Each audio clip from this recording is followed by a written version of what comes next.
အားလုံးပဲမင်္ဂလာပါ PT Car Mechanic ကနေပြန်လည်ကြိုဆိုပါရစေဒီကားကတော့ Honda City L 15 engine timing mark လေးဖြစ်ပါတယ်ဒီဖက်မှာတော့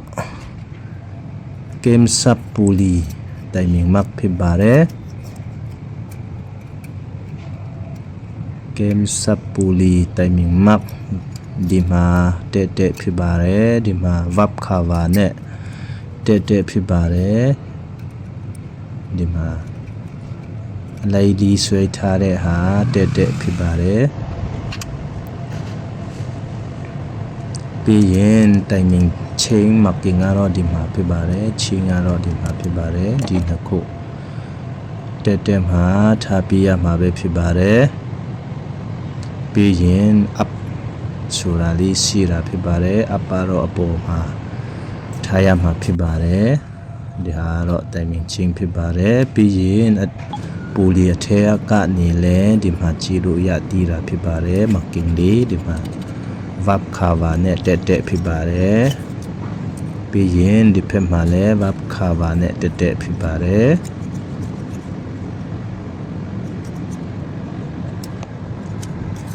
ခါဘာနဲ့တက်ဖြစ်ပါတယ်ဒီလိုမျိုးတက်ပြရတာဖြစ်ပါတယ်ပြီးရင်ဒီအောက်မှာတော့ crankshaft timing mark ဖြစ်ပါတယ်ဒီဟာ crankshaft pulley timing mark ဖြစ်ပါတယ်ဒီမှာ timing chain ကအထက်မှာဖြစ်ပါတယ် timing chain ကလည်း marking လေးရှိတာဖြစ်ပါတယ်ဒီဟာနဲ့ဒီဟာ timing chain marking တက်ဖြစ်ပါတယ်ပြီးရင်အောက်မှာလည်း marking လေးရှိတည်တာဖြစ်ပါတယ်ဒီမှာအချုံလေးနဲ့တက်ပဲဖြစ်ပါတယ်အောက်ဟာနဲ့ဒီဟာပေါ် timing chain နဲ့ပြီးရင်ဒီ sensor လိုမျိုးတက်ဖြစ်ပါတယ်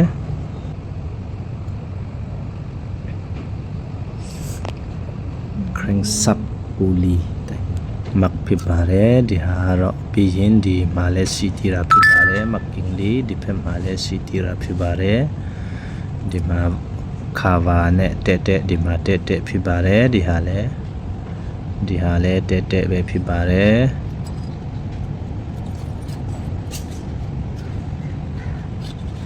တက်ပဲဖြစ်ပါတယ်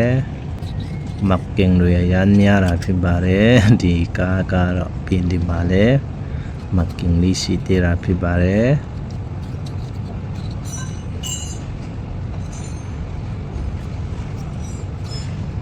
marking လေးဖြစ်ပါတယ်ဒီဟာလဲ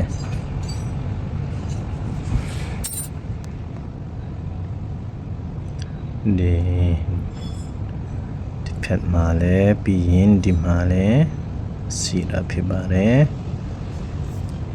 ဒီဟာတော့ crankshaft marking ဖြစ်ပါတယ်ဒီဟာတော့ Honda City timing mark လေးဖြစ်ပါတယ်ကျေးဇူးတော်အားလုံးကျေးဇူးတင်ပါတယ်